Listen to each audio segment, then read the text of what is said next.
Morning बच्चों आज हम लोग नीलू के गांव पे चलते हैं। नीलू आपके जैसी ही एक विद्यार्थी है। वो भी आप लोगों के जैसे ही विद्यालय में पढ़ती है। उसकी गर्मी की छुट्टी हुई है।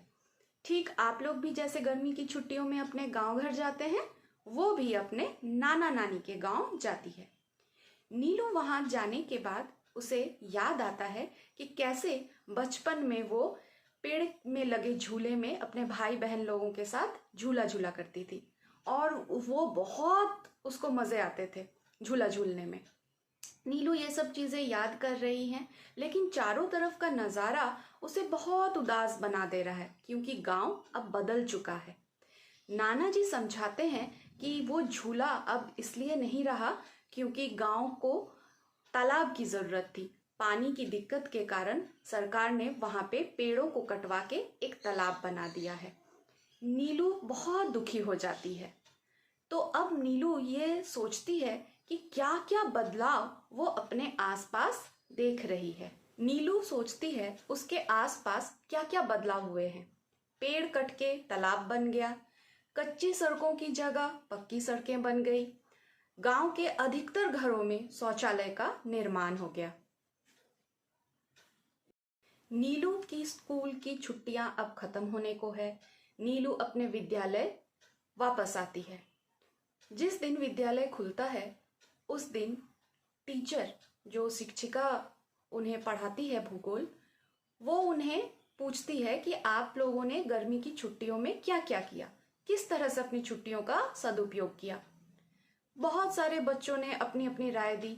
जब नीलू की बारी आई तो नीलू ने बताया कि किस तरह से उसके गांव में बदलाव हो गया है।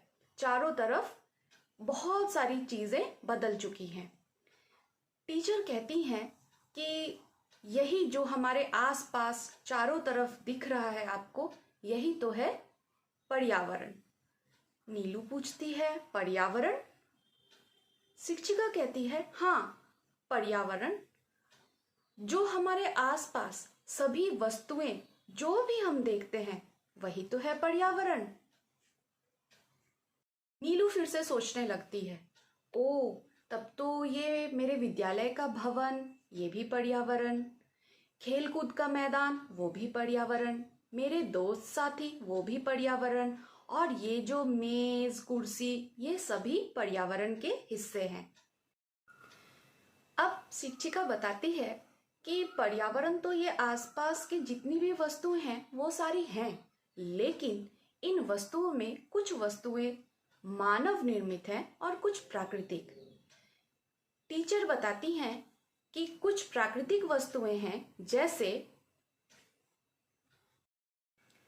नदी, पेड़ पौधे, पहाड़, चिड़िया, पशु, हम सब इंसान, ये सब क्या हैं? प्राकृतिक पर्यावरण के हिस्से। कुछ मानव निर्मित संसाधन भी हैं जैसे सड़कें, रेलगाड़ी, घर, कपड़े, किताब, चश्मा इत्यादि। बच्चों की जिज्ञासा पे शिक्षिका बताती है कि हमारे पर्यावरण में बदलाव क्यों हो रहा है। हम अपनी ही जरूरतों के लिए प्राकृतिक संसाधन का गलत इस्तेमाल कर रहे हैं। नए वस्तुओं के निर्माण कार्य के लिए हम प्रकृति का इतना अत्यधिक दोहन कर रहे हैं कि चारों तरफ तबाही ला रहे हैं। अब हम लोग फ्लो चार्ट के द्वारा ये समझेंगे कि पर्यावरण के घटक कौन कौन से हैं। पर्यावरण के घटक का मतलब है कि पर्यावरण किन किन वस्तुओं को मिलाकर बनता है। तो जैसा कि हम लोग फ्लो चार्ट में देख रहे हैं, पर्यावरण को दो हिस्सों में बांटा गया है। पहला प्राकृतिक पर्यावरण, दूसरा मानवीय पर्यावरण। प्राकृतिक पर्यावरण को यदि हम देखें तो देखेंगे कि उसमें भी दो भागों में वो विभाजित है, जैव एवं अजैव। जैव में जीव मंडल आता है। जीव मंडल क्या है? जीव मंडल अर्थात हम मनुष्य, जीव जंतु, पशु पक्षी सभी जैव मंडल के अंग हैं। अजैव मंडल जहाँ स्थल मंडल, जल मंडल और वायुमंडल में विभाजित है। स्थल मंडल यानी जो समतल भूमि जिसमें हम लोग हमारा बिल्डिंग है, गाड़ी घोड़ा जो भी कुछ चल रहा है, पहाड़ पर्वत, ये सभी स्थल मंडल में आते हैं। जलमंडल यानी समुद्र, नदी, तालाब, नाला, जहाँ पे भी पानी का जो स्रोत वो हमें दिखता है वो जलमंडल के अंदर आता है।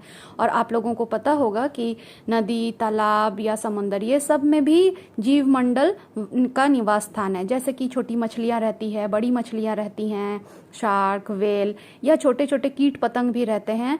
और साथ ही साथ सामुद्रिक या अगर हम देखेंगे तो वहाँ पौधे भी मिलते हैं।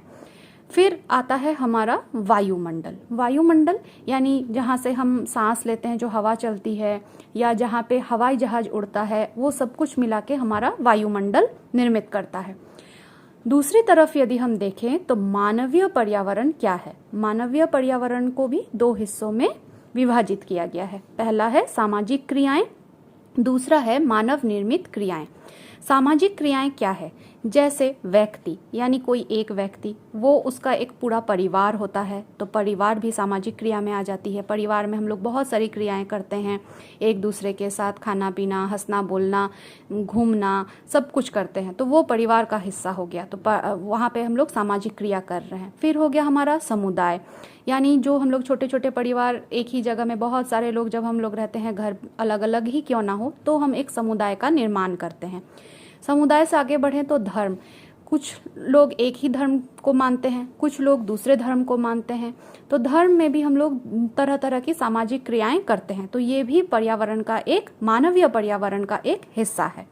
उसके बाद शैक्षिक कार्य, जैसे कि आप विद्यार्थी हैं, आप पढ़ाई लिखाई कर रहे हैं, हम शिक्षक हैं, हम पढ़ा रहे हैं आपको, इसी तरह की गतिविधियां जो है वो शैक्षिक कार्य में आती हैं। उसके बाद आता है आर्थिक कार्य। आर्थिक कार्य यानी ऐसा कोई भी काम जिसमें पैसों का अदला बदली हो। जैसे कि हम किसी से अपना कपड़ा सिलने देते हैं, कभी हम सामान बाजार से खरीदने जाते हैं, चाहे वो फल हो, मिठाई हो, खाने पीने का सामान हो, कुछ भी हो, तो उसमें हम लोग पैसे का आदान प्रदान करते हैं, तो ये आर्थिक कार्य के अंदर आता है। इसी तरह से राजनीतिक कार्य, राजनीतिक कार्य यानी जो हम लोग चुनाव करते हैं, अपने लिए नेता चुनते हैं, ये सभी जो कार्य हैं वो राजनीतिक कार्य है।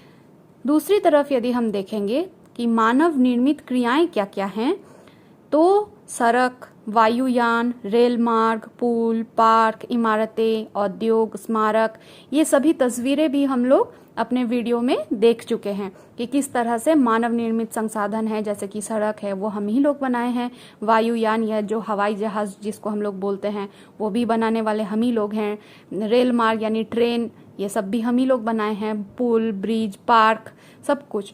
तो इन सब की तस्वीरें तो हम लोग पहले ही देख लिए थे और जान गए थे कि ये मानव निर्मित वस्तुएं हैं।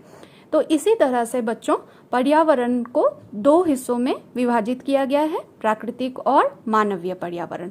तो इस फ्लो चार्ट के द्वारा हम लोग ये समझ गए कि पर्यावरण के कौन कौन से हिस्से को मिला के पूरे पर्यावरण की सृष्टि होती है। तो बच्चों, आज के लिए बस इतना ही। अगले हफ्ते हम लोग फिर मिलेंगे इस अध्याय को और आगे पढ़ने के लिए। धन्यवाद।